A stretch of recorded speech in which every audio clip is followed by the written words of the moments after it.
Então, vamos. Aí que eu estava explicando para vocês, né? Eu tive esse paciente com macrodente, e aí eu moldei, veio o protético e me disse, olha, tem que repetir porque tá distorcido. E na hora, assim, eu repeti, nem me lembrei, né, que era por esse problema. Aí, quando veio de novo, eu falei, não, eu preciso olhar o modelo, né? Por isso que é muito importante, quando a gente tem um bom relacionamento com o protético, né, esse diálogo. E aí eu olhei e falou, não, esse dente aqui, esse molar tá distorcido. Eu falei, não, mas isso não é um molar, é um pré-molar, né? O paciente o paciente tem esse dente com a anatomia, essa morfologia dele alterada. Então, pode fazer a prótese, pode tratar como uma moldagem boa, né? Não é alteração na moldagem. E aí foi feita a prótese e deu tudo certo, né? O paciente está usando e, graças a Deus, foi. Então, geralmente, né, quando o paciente tem macrodontia, a maioria, como esses pré-molares aqui, não precisa de tratamento, né? O paciente erupcionou, a arcada está até satisfatória, a oclusão, não precisa de tratamento. Mas, quando tem algum problema, então a gente faz tratamento ortodôntico e, às vezes, quando é nos dentes anteriores, faz algum tipo de tratamento estético, né? Para melhorar a condição do paciente.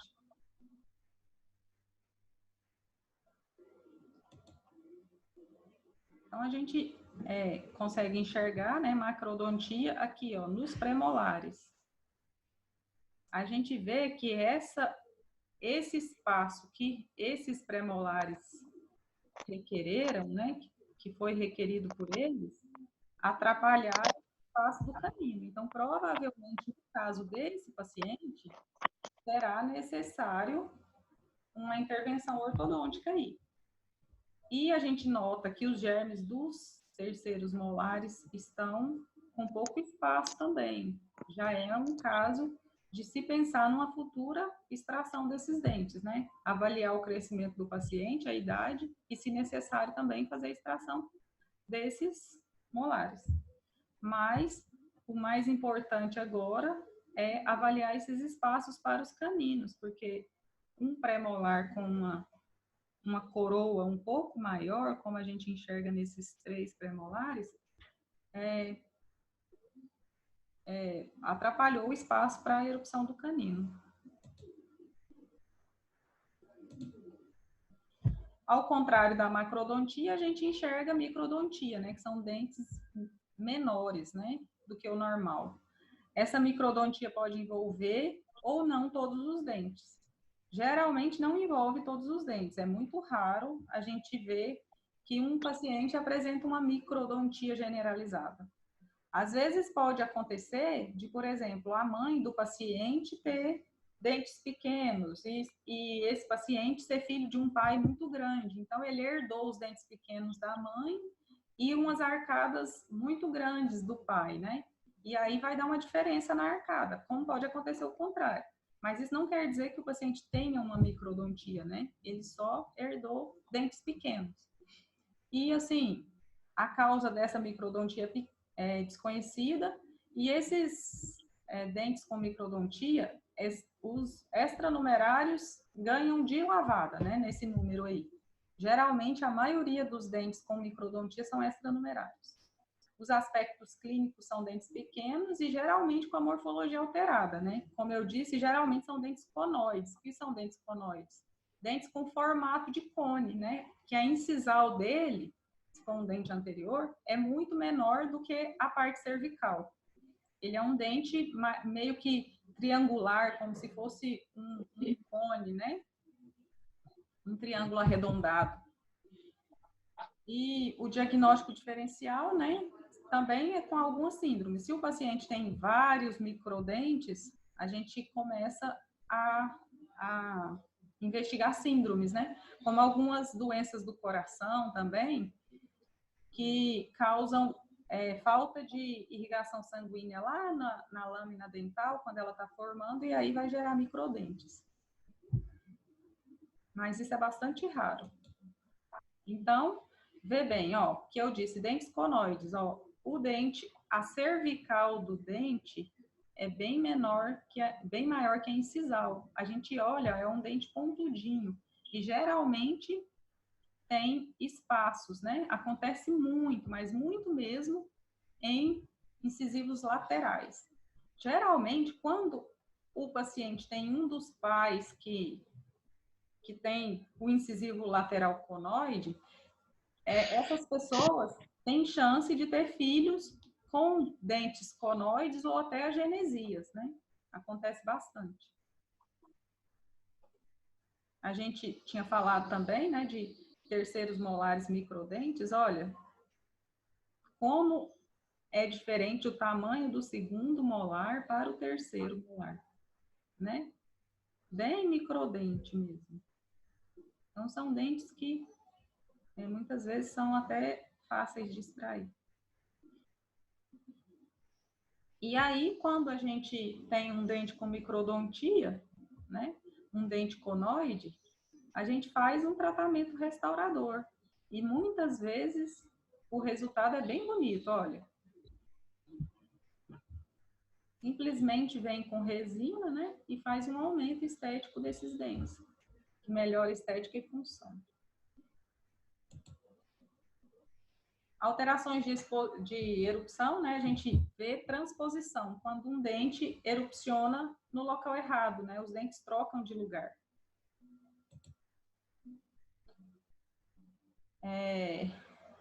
Isso é muito raro, né?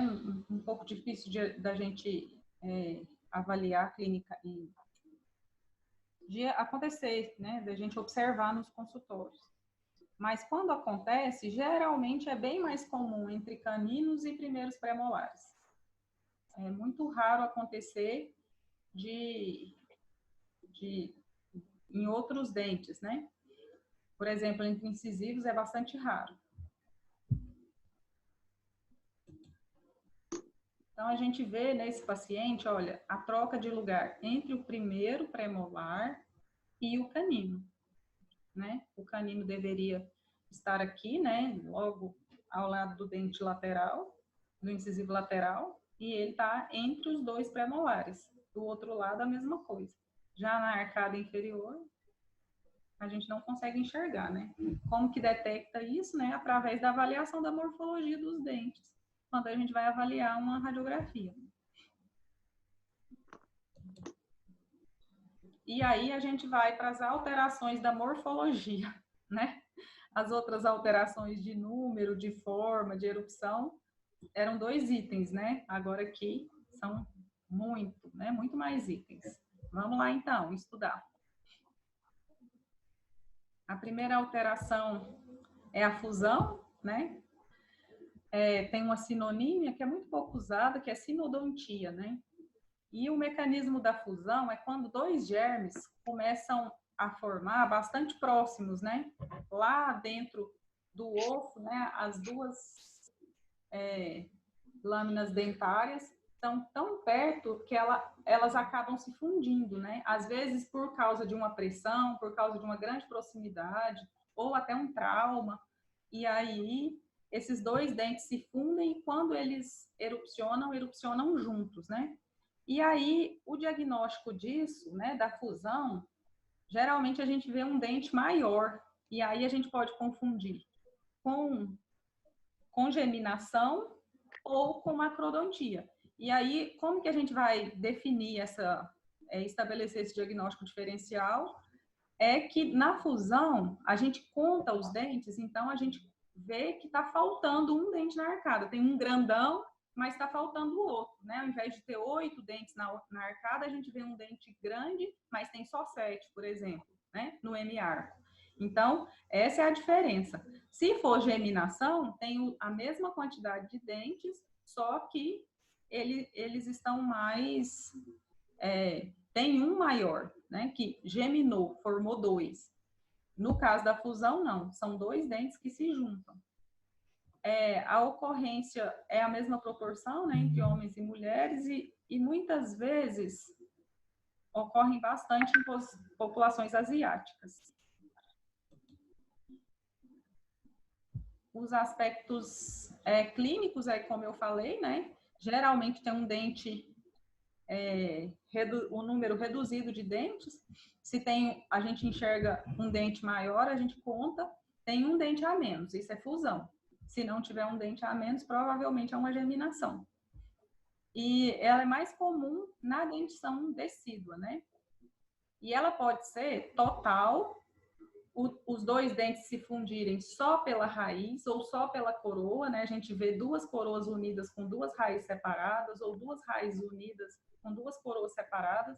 Geralmente depende da fase de desenvolvimento que o dente estava passando quando aconteceu essa proximidade das duas lâminas dentárias e elas se fundiram.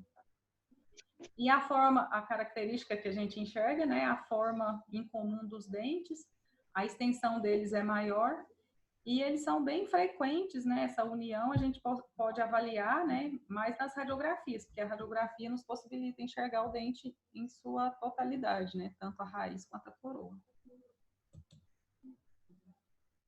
E o tratamento depende do dente envolvido. Se for dente decíduo, deixa ele lá na arcada, quietinho, né? Vai trocar. Inclusive, o meu sobrinho teve um dente, meu primeiro sobrinho teve um dente fusionado, né? Os dois, o central e o lateral inferior dele, decíduos, eram fusionados.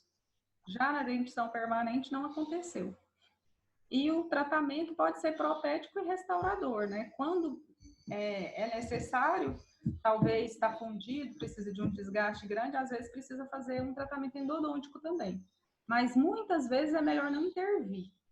E aí, quando a gente vai decidir isso, né? Como a gente vai decidir? A radiografia é fundamental para avaliar. Eu vou precisar tratar endodonticamente, eu vou precisar dividir esse dente, vou precisar diminuir, vou separar. O que eu vou fazer, a radiografia vai me ajudar direitinho. Vou voltar, Valéria, mas é muita coisa. Aí. Você quer fazer foto, Valéria?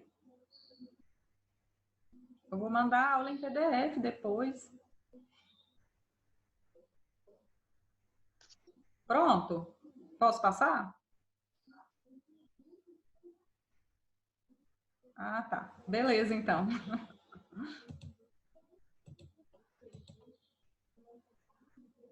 Então, como eu disse, a radiografia, né, é fundamental. Olha aqui, ó, um dente, como eu disse, igual do meu sobrinho, ó.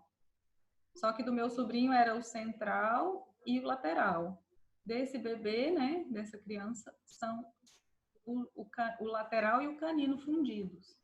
Olha aqui uma radiografia, aí sim, igual do meu sobrinho, que era o central e o lateral fundidos. Olha, que a gente vê uma raiz só, mais larga, né? Um pouco mais volumosa e duas coroas mais fundidas, né? Praticamente uma câmara pulpar só, então isso é uma fusão. Por que eu sei que é fusão? Ó, eu conto, tem no lugar onde deveriam ter 3 dentes, tem só 2. Então, é fusão. E a gente pode notar que nesse caso específico desse paciente, os dois laterais, os dois incisivos dele, o central e o lateral, também estão fundidos, ó. A gente não consegue definir, né, os dois dentes. Concrescência. A concrescência é a fusão de duas raízes dos dentes, né? Quando os dentes estão fusionados, só que só lá pela raiz. O diagnóstico diferencial é com fusão e é muito difícil a gente enxergar essa concrescência, né? Muitas vezes é muito complicado da gente saber se o dente tem concrescência ou não, porque às vezes na radiografia, e a gente só identifica na radiografia, porque é uma fusão de raízes, a gente fica em dúvida se o dente só está próximo um do outro, né? A imagem está sobreposta, ou se realmente eles estão fundidos. Então, talvez, se for necessário, a gente pode fazer técnicas de localização ou mesmo tomografias para a gente diferenciar isso, né? Geralmente, quando tem uma concrescência, passa desapercebido, né? Ou quando precisa de algum tratamento, né? No caso de uma exodontia, por exemplo, de um dos dentes, aí que complica um pouco, que a gente pode tentar extrair um dente e extrair dois, né? Isso não é impossível de acontecer. E aí precisa, se nesses casos de exodontia eu vou extrair um dente, faço uma radiografia e vejo que a raiz está muito próxima, eu preciso sim investigar se tem uma concrescência ou não. E aí isso pode mudar o meu planejamento cirúrgico. Então, como eu disse, né, nas características de imagem é muito difícil identificar, né, por causa da sobreposição. E em caso de necessidade, a gente associa com outras projeções, né, técnicas de mudança do feixe de raio-x, como a gente estudou na aula passada, ou então lança mão de exames tomográficos. Isso é uma concrescência, é muito difícil de ver, né? Eu consegui essa figura, só figura de livro, dois dentes fusionados, né? Então, provavelmente, pode ser que se for extrair esse dente e esse saiu junto, né? É uma situação bem complicada. Quando a gente olha, a gente imagina que pode ser só uma sobreposição. Né? Se a gente olha, essa radiografia já não foi feita na boca do paciente, né? Foi feita uma radiografia pós-extração. A mesma coisa, olha, deve ter tentado extrair, né? Provavelmente esse dente seria um terceiro molar e o segundo veio junto. Situação muito chata, né? Como você vai explicar para o seu paciente, né? Só através mostra, olha, saiu tudo. Não dava, né? Para identificar, porque parece muito uma sobreposição. A geminação, né? A geminação é a duplicação do germe dentário. Então, ela é diferente da fusão por aquilo que eu já expliquei. Na fusão, a gente olha e tem um dente a menos. Na geminação, a gente vê que um germe dentário só formou dois dentes. Ela é muito rara, né? E acontece quando esse botão lá antes da formação da lâmina dentária, ele tenta se dividir, né? Essa divisão pode ser parcial, né? Os dois dentes ficam geminados juntos, ou total, e aí resulta num dente extranumerário. Mas a gente não pode, então, quando a gente olha para um dente extranumerário, a gente dá diagnóstico de dente extranumerário e não de geminação, né? Então, ela é mais comum também na dentição decídua e é mais comum nos incisivos, né? Quando acontece uma geminação, pode ser acompanhada também de esmalte dentina hipoplásicos, né? A gente vai estudar as hipoplasias também, né? É uma falta de estrutura, né? Do esmalte ou da dentina. E ele pode apresentar uma forma alterada, tanto do esmalte quanto da dentina e da câmara pulpar. E pode ter também acentuação desses sulcos, invaginações das coroas, a câmara pulpar aumentada. E quando acontece isso, né? Envolve um risco maior do paciente exibir problemas de infecção, né, pulpar. Aumenta esse risco do paciente, né, cáries, né, por sulcos muito profundos, dificuldade de higienização. Essas invaginações frequentemente não conseguem ser higienizadas e conjuntamente com a câmara pulpar aumentada, qualquer tamanho de cárie, né, vai provocar uma lesão pulpar.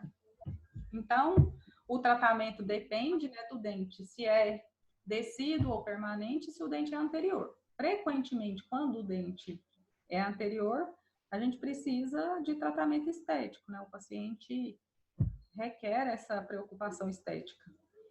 Se for posterior, precisa ser analisado se ele produz essa maior propensão à cárie, como eu falei, né? Nessas áreas de invaginação tem mais susceptibilidade à cárie, e a doença periodontal por causa da maloclusão. Quando o dente está geminado, pode ter contatos prematuros, né? E aí acontece essa maloclusão, favorecendo uma maior ocorrência de doença periodontal. O paciente que possui essa geminação precisa de exames periódicos, né? Precisa de uma atenção maior. Às vezes é muito melhor não intervir, mas às vezes quando tem esses sulcos a gente pode fazer restaurações preventivas, né? Fazer também ajustes oclusais com cuidado, porque quando o dente tem uma polpa maior, às vezes um desgaste oclusal ali, um ajuste oclusal pode produzir um envolvimento pulpar. Pode-se lançar a mão também desses desgastes no ajuste oclusal serem gradativos, porque quando a gente produz um desgaste, o dente pode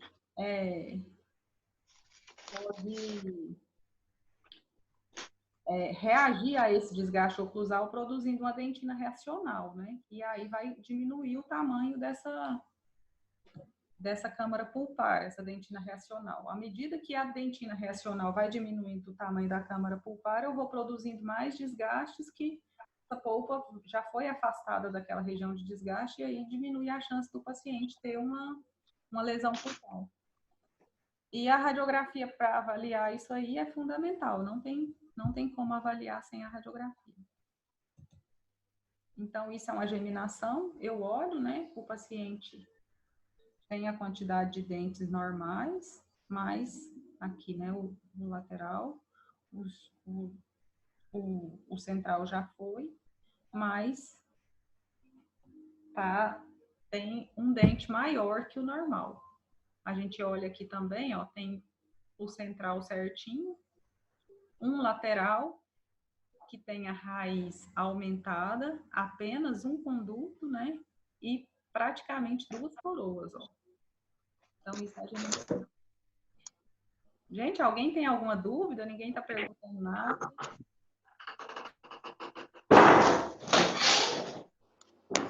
Tudo bem?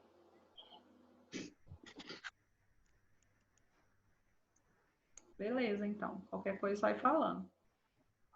Aqui, né, uma geminação bastante estranha, né? O dente como que quis formar uma coroa acessória aqui na raiz. É interessante, né? Isso aqui é um corte tomográfico. Interessante que não atrapalhou, isso não atrapalhou a erupção do dente, né? Geralmente, bem provável que foi um achado, não atrapalhou tanto, né? Porque ele tá um pouco desalinhado aqui. Mas foi um achado, provavelmente, radiográfico de rotina. Taurodontia são dentes que exibem coroas muito alongadas e por essas coroas se tornarem alongadas, as raízes se tornam curtas, né? E aí a câmara pulpar também é alongada.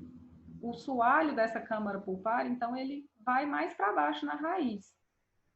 A coroa fica maior e o soalho da câmara pulpar fica mais embaixo em relação aos outros dentes, né?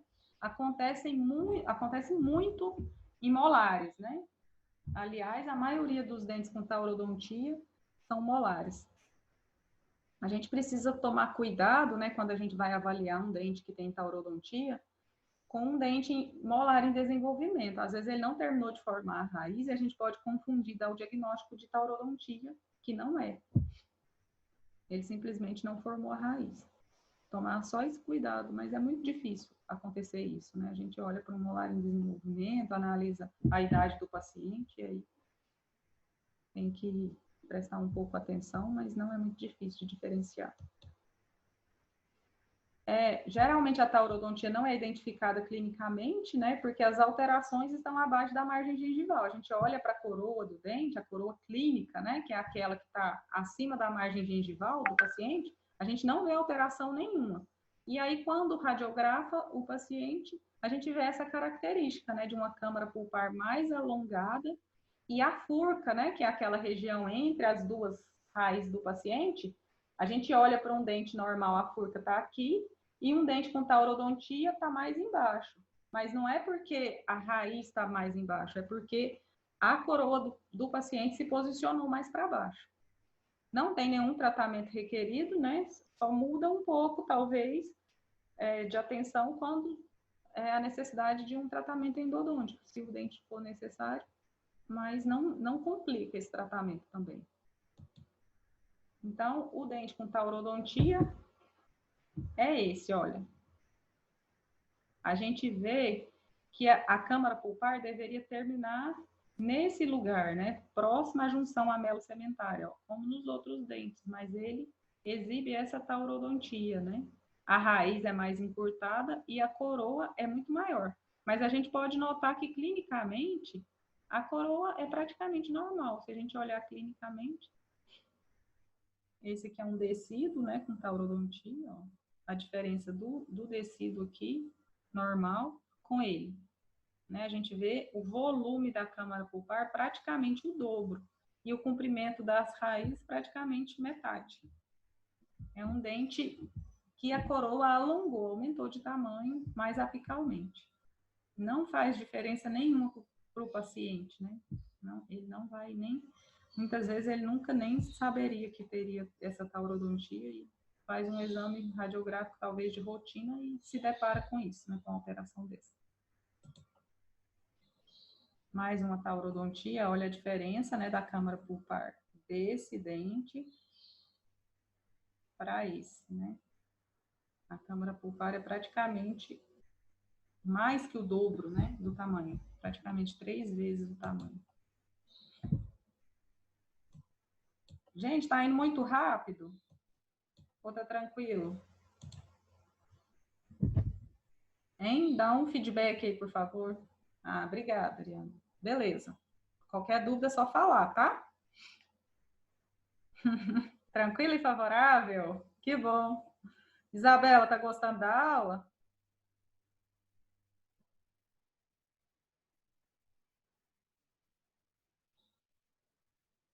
Ah, obrigada. Que bom. Vamos continuar então. Ô, Valéria, nesses dentes as raízes são menores, né? Porque a coroa, imagina, os dois dentes são do mesmo tamanho. A coroa aumentou, consequentemente, a raiz diminuiu. Vou voltar lá para te explicar de novo. Olha aqui, ó. Essa radiografia tá ruinzinha, mas a gente consegue enxergar. Aqui, a coroa desse dente deveria terminar, né? Aqui, ó, na junção. Ixi, de novo, gente. Vamos ter que parar a aula de novo para... Ah, não, ainda tem 10 minutos. A coroa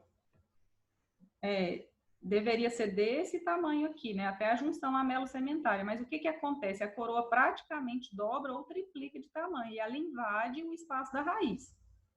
Ó, aqui cortou um pouco da raiz do dente, mas vamos supor, né, que essa raiz iria até aqui, né? Ela teria, vamos supor, 10 milímetros, né, 1 centímetro de tamanho. Essas raízes aqui já começam aqui, ó. Elas têm metade do tamanho da outra. Entendeu, Valéria? As raízes são menores, portanto, a coroa é maior e a raiz menor. A dilaceração, né? Uma curvatura que pode ser acentuada.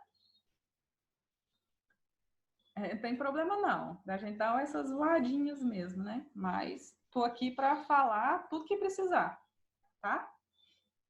A gente repete quantas vezes for preciso e vamos todo mundo aprender.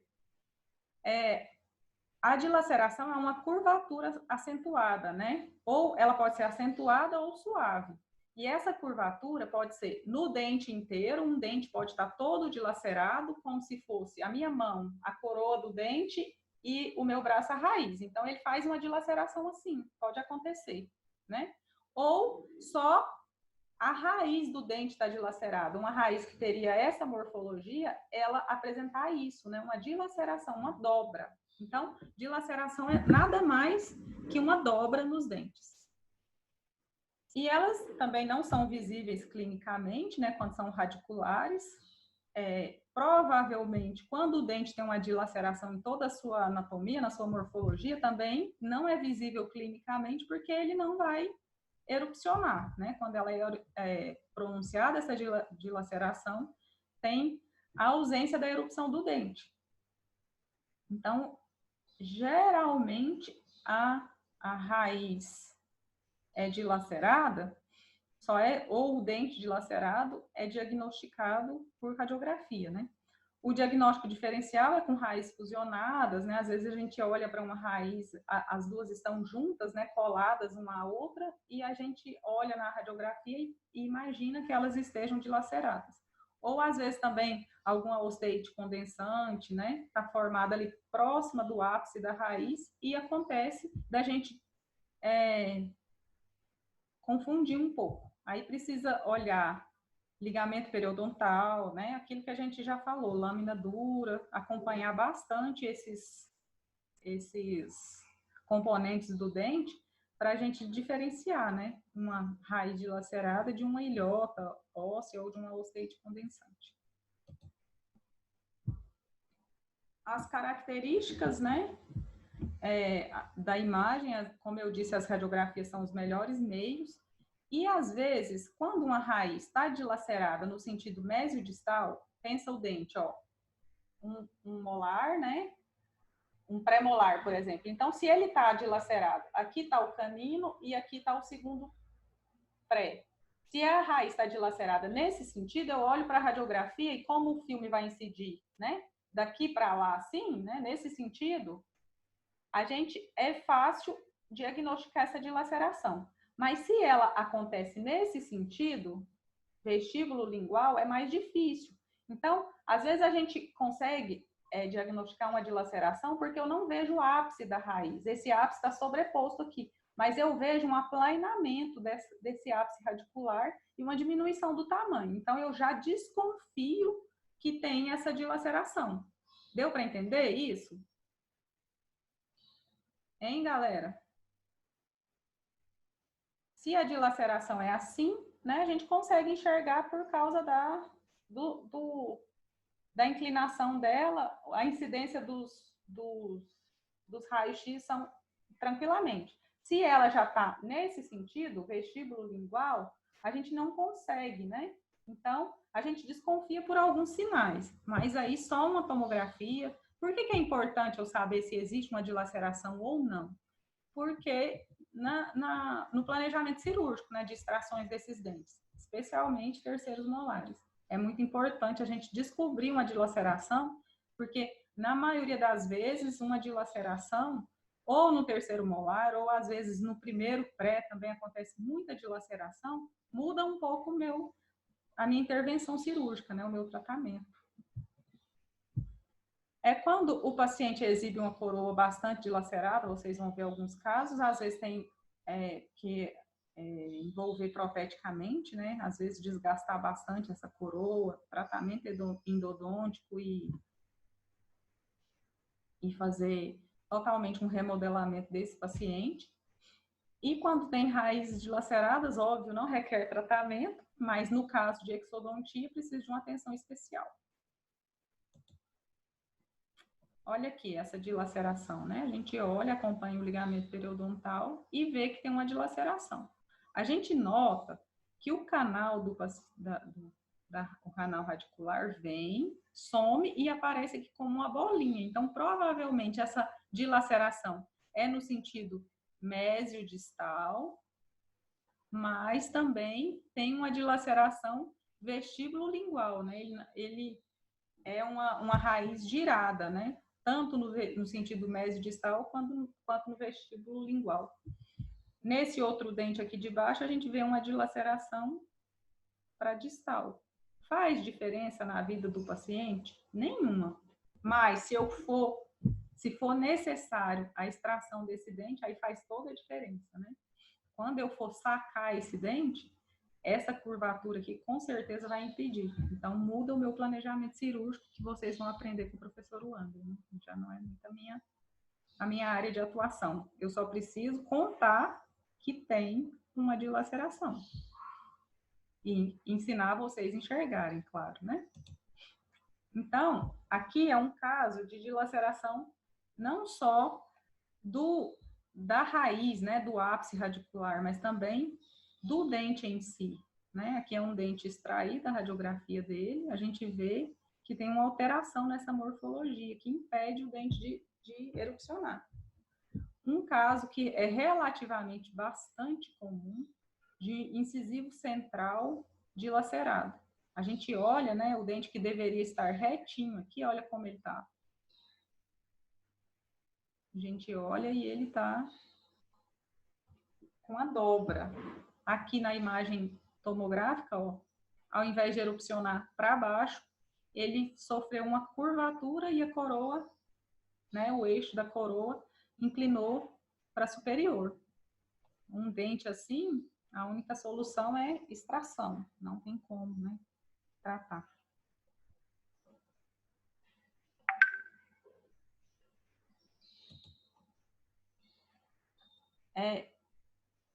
A próxima alteração são 3 tipos de alteração, né? Dente invaginado, dens em dente ou odontoma dilatado.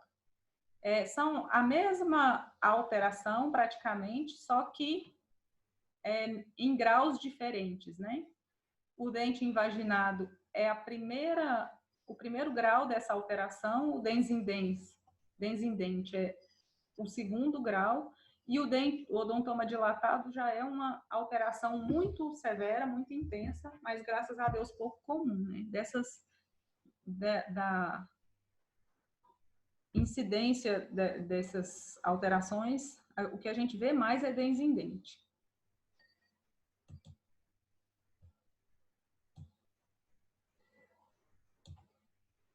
O mecanismo da doença, né? O dente invaginato, como eu disse, ele é o menos grave de todo, e essa invaginação acontece só na área do cíngulo. Lembra do cíngulo lá do incisivo? Né? Geralmente isso acontece nos incisivos, bem mais comum no incisivo lateral, né? Então tem a fossa, né, do incisivo e o cíngulo. Então ela acontece entre o cíngulo e a superfície lingual do incisivo. Ela é mais frequente nos incisivos laterais superiores, mas também pode acontecer nos centrais, caninos e até nos premolares, mas é muito raro em molares. Em pré-molares e molares, particularmente, eu nunca vi. Então, é isso aqui, ó. É como se fosse o esmalte invaginando para dentro